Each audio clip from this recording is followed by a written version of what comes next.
Okay, so I'm here today with Olly Richards. He's the founder and CEO over at storylearning.com. Olly's an absolute workhorse. He's super focused, and he's also a world famous polyglot, which means he basically speaks loads of language. I think he's up to 8 now.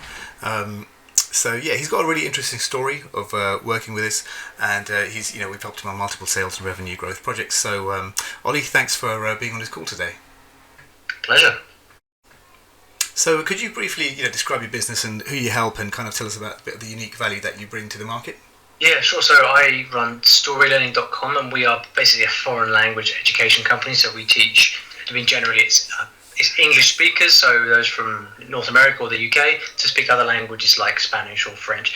And we have a unique system which is learning through stories. So whereas a lot of people, what they remember from school is studying with textbooks and memorizing grammar and things like that, we teach through stories, which is our kind of unique selling point.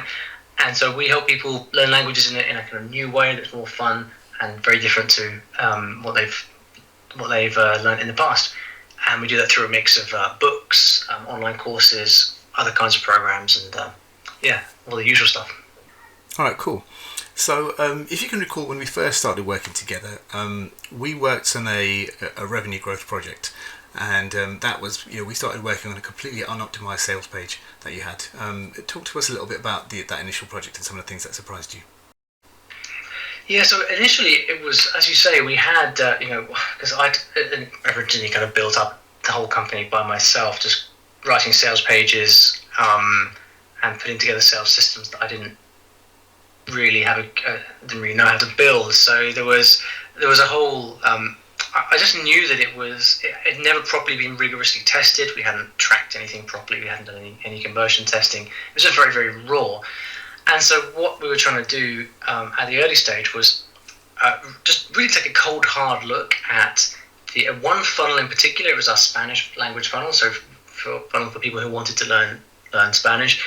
And we wanted to, I guess it was like exploring the unknown. I didn't know how unoptimized it was. And this is the thing, when you start a project like this, you just don't know what there is on the other side. All I knew was that the stuff that I'd made was not, it wasn't as good as it could be. Yeah. And so the idea was really to set you loose on figuring out, okay, well, what's really driving sales here? Who are the people? What's stopping them from buying? And as part of that process, one of the things that we actually did was to. It's funny because we started working on some more detailed conversion areas, but you actually ended up guiding us towards a more fundamental problem, which was that we weren't properly articulating our USP and our method. I knew what it was because I'm kind of inside the language side of things, but we weren't properly articulating our story learning method itself. And that wasn't clear, and so you kind of took us all the way back to square one, and we rebuilt the sales material from scratch to reflect that USP. Yeah. And that had, I don't remember the exact numbers, but it ended up having a real kind of material change on that funnel, but also the whole business, because we ended up rebranding along those lines. Yeah. Yeah. Okay, so. That was the initial project that we kind of worked on, and from there, I think when we first started working, you guys were at just under $1 per visitor as the average visitor value, and we kind of like took that up into, the $2 and the $3 amounts, and I think, so that was initially what we kind of like worked with, and the optimizations that we ran there. But from there, could you talk a little bit about, once we had to come back and you said, listen, we've kind of got this working now, but the page was quite long, and we wanted to kind of like make that a little bit more concise and kind of get it a bit more punchy, and also see if we get that optimized page to convert even better. Yeah, so like you say, it was all part of a process really, where because of the real kind of forensic work that you do on talking to customers and figuring out what's in their heads as they're going through the funnel, we ended up trying so many different things, and that led us to change to a free trial model. And then once we figured out that was converting better, then we kind of went back and redesigned the sales page to actually sell the free trial rather than the product itself, which meant we needed a much shorter sales page. And that itself ended up, it's just kind of organic process, one thing on top of the next. So you figure out what's working better, and then you build the next thing. And I mean, I don't know the numbers from like the very first project we ever had to now, but certainly in terms of just the last cycle that we worked on, where it was just optimizing that sales page itself to shorten it down, pitch the free trial, and just take a much shorter route. I mean, the metric that we've always used to track is value per visitor on the sales page. So we tend to use that as our main go-to. So for every person who lands on the sales page, every unique visitor, what's the dollar value in cash collected further down the line? And in the last project, we got a 28% growth in that value per visitor over the course of 3 months, and that's obviously within a very short space of time.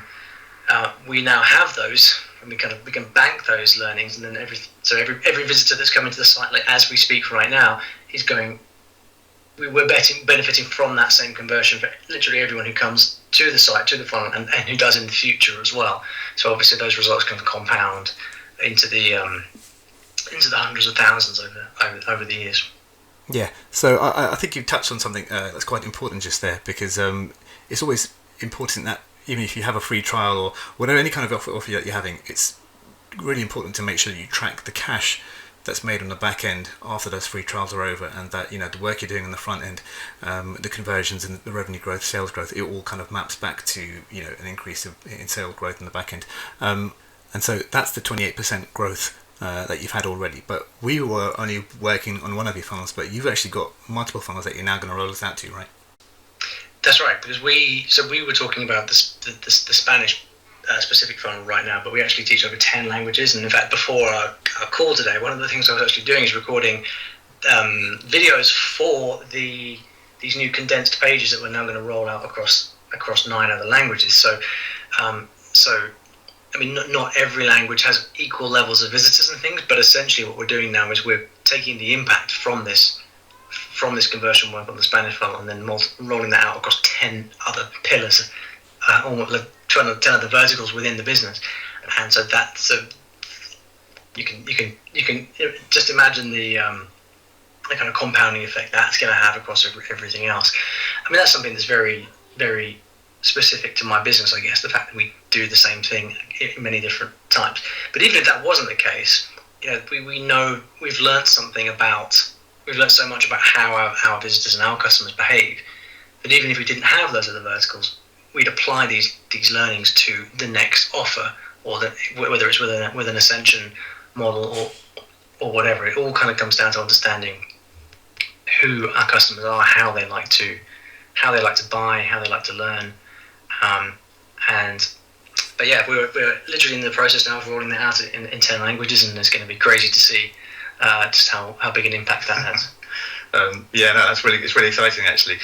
If you were just going to put a rough mark in the impact of work like this across all the projects, like what would that be on a business like yours?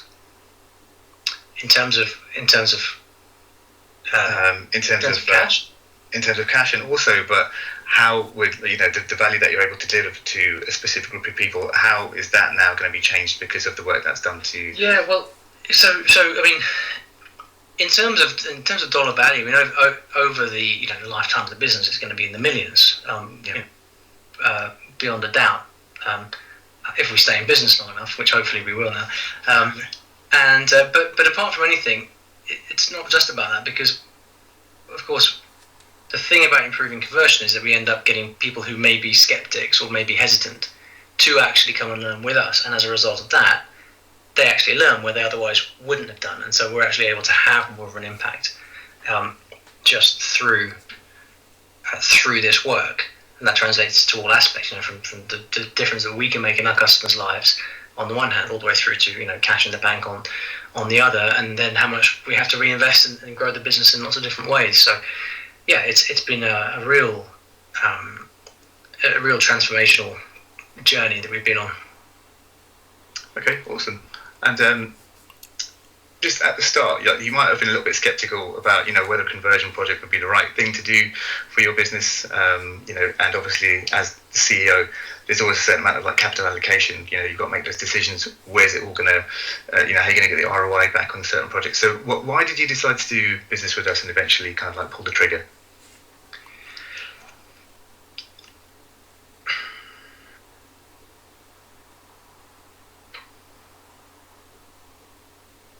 I think the main thing was that I knew that you have a skill set that we don't possess inside the company. And so I knew that there was potential that is going to remain untapped for as long as we keep on holding on to things and trying to do things ourselves. And so it really comes down to my vision for the business. I ask myself a series of questions. Do I want the business to grow? Yes. Do I believe it has the potential to grow? Yes. If I were to invest in it, do I think the financial return will be there over the medium term? Yes, absolutely.